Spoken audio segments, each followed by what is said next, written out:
नमस्कार, मैं राहुल नागपाल और आप देख रहे हैं हमारा यूट्यूब चैनल बोल 85।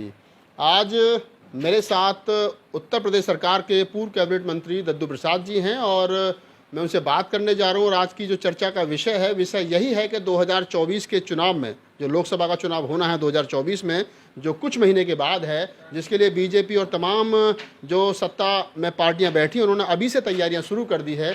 तो क्या बहुजन समाज की जो पार्टियां हैं, SC ST OBC माइनॉरिटी के समाज के जो नेता हैं, उनकी 2024 को लेकर के क्या तैयारियां हैं? पटना में जो विपक्ष के लोगों ने रैली मीटिंग की है और उसमें जिस प्रकार से बहुजन समाज पार्टी ने एक तरीके से उसको इग्नोर किया है, उसको नज़रअंदाज कर दिया, वो शामिल नहीं हुई हैं, तो क्या बिना बसपा के विपक्ष तैयार हो सकता है, या बिखराव के कारण जो बिखराव विपक्ष में दिख रहा है वो मोदी को हरा सकते हैं 2024 के चुनाव में? माननीय मंत्री जी, यही बड़ा सवाल है कि 2024 में बहुजन समाज की दशा और दिशा क्या होगी? क्या आपसी बिखराव के कारण मोदी सरकार, बीजेपी और संघ की सरकार रिपीट करेगी, या सब लोग एक प्लेटफॉर्म पर आकर के कहीं ना कहीं रोकने का काम करेंगे? विपक्ष बिखरा हुआ है और जो विपक्ष इकट्ठा होने का स्वांग कर रहा है तो वह मुद्दा विहीन है। इस देश में लंबे समय से कोशिश चल रही थी कि इस देश की जो ऊर्ध्वाधर खड़ी हुई सामाजिक व्यवस्था है तो वो देश के लिए खतरनाक है, समाज के लिए खतरनाक है। न केवल दलितों, पिछड़ों, आदिवासियों और धार्मिक अल्पसंख्यकों के लिए खतरनाक है, बल्कि मानवता के लिए और सवर्ण समाज के लिए भी ऊर्ध्वाधर खड़ी हुई सामाजिक व्यवस्था आज के दौर में लाभदायक नहीं है, नुकसानदायक है। उसको बदलकर संविधान के अनुच्छेद 38 के अनुसार समता, स्वतंत्रता, बंधुत्व और न्याय पर आधारित सामाजिक व्यवस्था की स्थापना करने का एक बड़ा गोल है समाज के सामने, और मानवर काशीराम जी ने उस गोल को स्टैंड किया। इस समय सारे राजनीतिक दल इंक्लूडिंग बहुजन समाज पार्टी और समाजवादी पार्टी यथास्थितिवादी ताकतों की पिछलग्गू और गुलाम हो गई हैं, और इसलिए और कांग्रेस पार्टी तो यथास्थितिवाद की जनरेटर है और शोषणकारी ताकतों की वो भी एक स्तंभ है। और इसलिए देश में न केवल विपक्ष बिखरा हुआ है बल्कि मुद्दा विहीन है। आवश्यकता है इस देश में परिवर्तनकारी सामाजिक व्यवस्था स्थापना के लिए। जो हमारे दुख का, बहुजन समाज के दुख का कारण है, ऊर्ध्वाधर खड़ी हुई वर्ण व्यवस्था जनित सामाजिक व्यवस्था को बदला जाए, समता, स्वतंत्रता, बंधुत्व और न्याय पर आधारित सामाजिक व्यवस्था की स्थापना हो, संविधान के अनुच्छेद प्रियम्बल। तो इस दिशा में कोई ठोस प्रयास कोई नेता करता दिख नहीं रहा है, इसलिए ऐसा प्रतीत होता है, और मैं भयभीत नहीं कर रहा हूँ, वास्तविकता नज़र आती है कि हाँ, मोदी, जो आपने कहा कि मोदी रिपीट करने जा रहे हैं, तो 2024 में तो मोदी रिपीट करने जा रहे हैं। आप कह रहे हैं कि 2024 में मोदी रिपीट करने जा रहे हैं, लेकिन मैं एक बात यह पूछना चाहता हूं आपसे, क्या मजबूरी है बहुजन समाज के तमाम नेताओं की, SC ST OBC समाज के नेताओं की, जिसको 85% समाज कहा जाता है? समाज पिट रहा है, समाज के साथ रोज़ शोषण, अत्याचार हो रहा है, उसके बावजूद भी जो समाज के नेता हैं, जिनको समाज देख रहा है बड़ी उम्मीद भरी नज़रों से, वो एक मंच पर नहीं आ रहे हैं। क्या कारण है? ये तथाकथित नेता इंक्लूडिंग मैं, दद्दू प्रसाद, एक मंच पे भी आ जाएं तो ये जो मुद्दे खो चुके हैं, धनवानों के धन का सहारा लेकर, धन के बल पर धनवानों को जिताकर जो भी हुकूमत बनेगी वह धनवानों के काम आएगी, आम जनता के हित में कोई बदलाव नहीं लाएगी।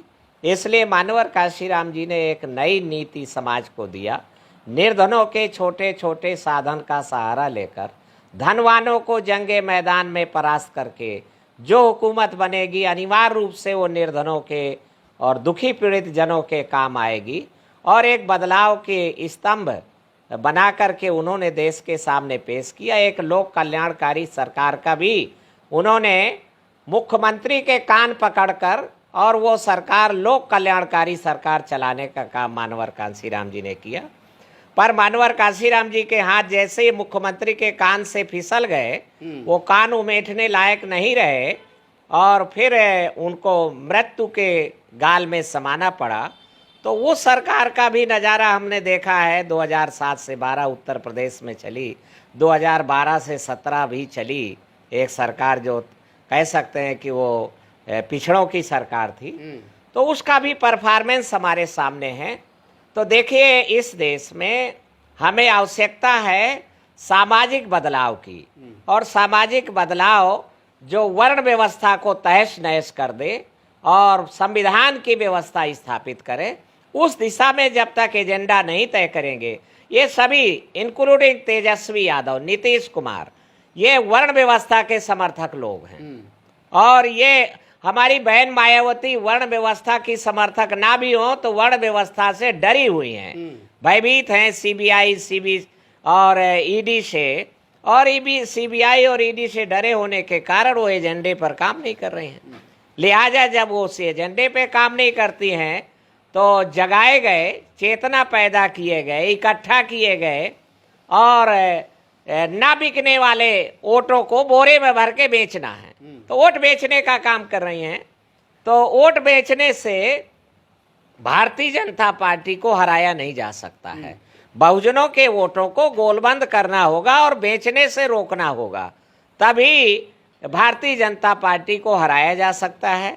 पर अभी जिनके हाथ में गेंद है, हम भी तैयारी कर रहे हैं और इसलिए हम लोग प्रयास कर रहे हैं कि 2027 में जो काम 2024 में ना हो सके तो वो 2027 में उसकी शुरुआत हो और वो काम 2029 में कामयाब होते नजर आए। देखिए, दीर्घकालीन कार्य योजना पर काम करना होगा। जब शॉर्टकालीन कार्य योजना पर काम होते ना दिखाई दे तो दीर्घकालीन कार्य योजना के लिए रणनीति बनानी चाहिए और मैं इसका पक्षधर हूँ। आपने कहा कि वोटों को गोलबंद करना पड़ेगा, बिखरने से रोकना पड़ेगा, बिकने से रोकना पड़ेगा। हाँ, बिकने से बिखरने से रोकना पड़ेगा। दो बड़े राजनीतिक दल हैं, एक तो बहुजन समाज पार्टी, दलितों की सबसे बड़ा चेहरा मायावती जी हैं, दूसरी तरफ विपक्षी तरफ से देखा जाए तो राहुल गांधी। दोनों ही बड़ा दिल नहीं दिखा रहे हैं, दोनों ही संकुचित मानसिकता के साथ आगे बढ़ रहे हैं, सोच समझ के आगे बढ़ रहे हैं। तो ऐसे में लगता है कि जब तक सारे लोग एक जगह नहीं आएंगे और एक जगह बैठ करके कुछ कॉमन एजेंडा नहीं बनेगा तो फिर चाहे तो बसपा हो या कांग्रेस हो या अन्य और राजनीतिक दल हो, वो मोदी को हराने में कामयाब हो पाएंगे। नहीं, मैं इनका कोई प्रवक्ता नहीं हूँ, ना मैं इनका स्पोक्स पर्सन हूँ, ना इनका पैरोकार हूँ, और ये सवाल उन्हीं से पूछा जाना आप एक बहुजन एक्टिविस्ट हैं, चिंतक हैं, और अगर आप ही के सामने आप काशीराम साहब के चेला हैं, या आप कहते हैं कि मैं काशीराम साहब का चेला हूँ। काशीराम साहब की विचारधारा वाली राजनीति 85% 15 बनाम 85% वाली राजनीति बिखर रही है, टुकड़े टुकड़े हो गए, बर्बाद होने के कागार पर है। तो दद्दू प्रसाद जी क्या सोचते हैं इस पूरे मामले में? नहीं, हम सोच रहे हैं कि हमें खुद करना होगा और उसके लिए हमें अपने को आपको तैयार करने के लिए वक्त की आवश्यकता है और एक जन विश्वास जीतने की आवश्यकता। हम उस काम में लगे हुए हैं। हमने कुछ प्रयोग किए थे, चंद्रशेखर को परवरिश दी जाए, मेश्राम को मजबूत किया जाए, और उन दोनों कोशिशों में हम 15-15 महीने इनकी परवरिश देने के बाद हम अनुभव बहुत अच्छे नहीं रहे। इसलिए अब हम एक नए तरीके से मानवर कांशीराम जी के जो बिखरे हुए चेले हैं और जो यूथ है, यूथ को काडर बेस तैयार किया जाए और उसको धैर्य मुख्य गोल है इस देश की सामाजिक व्यवस्था में बदलाव के लिए, एक समान शिक्षा के लिए, सभी को रोजगार के लिए। जो बेरोजगारी का आलम है, ऐसा नहीं है कि रोजगार जनरेट नहीं हो रहे हैं, रोजगार जनरेट हो रहे हैं, पर सभी रोजगार के अवसरों पर एक ही वर्ग विशेष के लोगों का कब्जा है। एक घर में 5 आदमी हैं, पांचों के पास रोजगार है और वो काम करते करते तनाव के शिकार हो रहे हैं, पैनिक हो रहे हैं। तो कुछ परिवारों में तो ये हालत है और कुछ परिवारों में ये हालत है, लाखों करोड़ों परिवारों में, कि उनके हाथ में काम नहीं है, वो भूखों मर रहे हैं। इसलिए जिनके हाथ में काम है वो काम नहीं कर पा रहे हैं, क्योंकि उनके ऊपर वर्कलोड ज़्यादा है और एक नौकरी नहीं, वो 2-2 नौकरी शिफ्ट वाइज कर रहे हैं। एक जगह एक ऑफिस में जाते हैं 8 घंटे, फिर 8 घंटे दूसरी जगह जाते हैं। तो ये हालत है। और इसके कई बेसिक, देखिए, एजुकेशन ये डिफरेंट डिफरेंट एजुकेशन बंद होनी चाहिए। एक समान शिक्षा सभी को मिलनी चाहिए और कम से कम अप टू ग्रेजुएशन तक वन नेशन वन एजुकेशन को लिए सरकार को कदम उठाने के लिए। पर निश्चित रूप से जो आपने कहा कि आप मानवर काशीराम जी का चेला होने के नाते आपकी क्या भूमिका है, तो मुझे अभी 2024 के लिए, चूँकि देखिए वर्तमान सामाजिक व्यवस्था का बड़ा केयर टेकर, व्यवस्थापक, संरक्षण करता वो आरएसएस है और ये लोग आरएसएस से डरे हुए लोग हैं। गुजरात में राहुल गांधी मंदिरों जाकर के वोट मांगता है, इससे क्या सबक मिलता है कि वो भी हिंदुत्व के एजेंडे पर काम कर रहे हैं। कांग्रेस पार्टी हिंदुत्व के एजेंडे पर, वह अभी नैमिषारण्य में 151 कुंडीय महायज्ञ हुआ और जो अभी अखिलेश यादव अभी क्वेश्चन कर रहे थे कि क्या मैं शूद्र हूँ, हम कौन हैं, हाउस में पूछ रहे थे। किससे पूछ रहे थे? योगी आदित्यनाथ से पूछ रहे थे। बड़ी शर्मिंदगी वाला सवाल है। योगी आदित्यनाथ को क्या कॉपीराइट है कि अखिलेश यादव को बताए कि वो कौन है? पर वो पूछ रहे थे और पीड़ा से भरे हुए थे कि हमारा अपमान हुआ, और वो जा करके पुनः मूसको भवा, पुनः शरणागत हो गए हैं। तो अपमान होने के बावजूद तो पिता की मृत्यु के बाद में उन्होंने सारे काम उसी काम से किए।